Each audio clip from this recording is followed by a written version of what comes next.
Bienvenue au côté Chine. Entrez, entrez. D'abord, on retire ses chaussures. Oh waouh.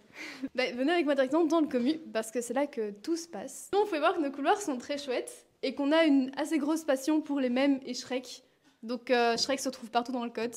Ça n'a aucun rapport avec la culture chinoise, mais on adore Shrek. On a la chance d'avoir un gros commu, mais assez bordélique. Ici, c'est notre cuisine. Une collection de baguettes. Forcément, quand on cuit à la vapeur, c'est toujours pratique. Ça nous sauve la vie. On a vraiment un mix avec un peu nos habitudes européennes, mais aussi tout ce qui est habitude de cuisine asiatique. Et le fait d'avoir tout le matériel, etc., ça permet vraiment d'avoir des trucs plus authentiques et d'avoir de la nourriture meilleure. Beaucoup d'épices, un peu trop peut-être. On a des magnifiques cuiseurs à riz, donc c'est assez, un petit peu moins asiatique, on trouve pas vraiment, si ça se trouve, mais c'est pas une habitude européenne. On a aussi toute notre collection de thé et de théières. Sur notre frigo, vous pouvez voir, waouh, magnifique caractère. On fait aussi des ateliers de calligraphie, donc n'oubliez pas, checkez nos réseaux pour voir tout ça, pour apprendre à faire plein de jeux de caractères, et on a même un petit Pikachu caché. On a notre magnifique calendrier dragon qu'on vient de faire. On a toutes nos activités du quadrille, nos SIG, etc. C'est super organisé et on prend note des autres activités qui nous intéressent aussi.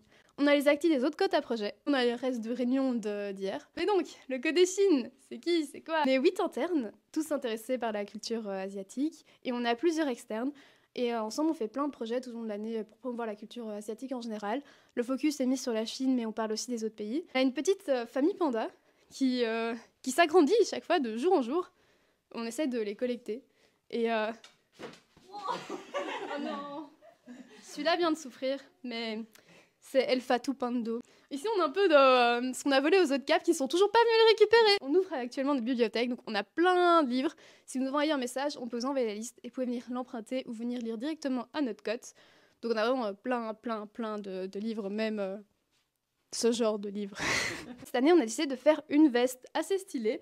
Donc ici, vous pouvez voir qu'on a notre nom ou surnom et notre nom chinois. Du coup, moi, c'est Yasmine en traduction. Et notre magnifique logo derrière avec notre petit panda, nouvel ajout de cette année. Ce qui est bien dans nos toilettes, c'est qu'en dehors d'avoir Shrek, on a des Dixit. On note tout ce qu'on peut dire d'assez tendancieux sur l'année, ce qui est assez drôle, et on est déjà à notre 4e page, ce qui est un peu inquiétant. On nos portes, on a tous... on a essayé de mettre des mèmes qui font référence un peu à nous tous, donc on a vraiment plein de mèmes random, et c'est assez chouette. Et puis ici, on revient dans le hall d'entrée.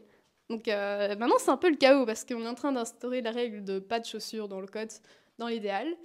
Et ici, on a la vitre qui donne vers dehors avec notre panneau du code. Ça, c'est la traduction en chinois, du coup. Oui. Et on dit comment Haha.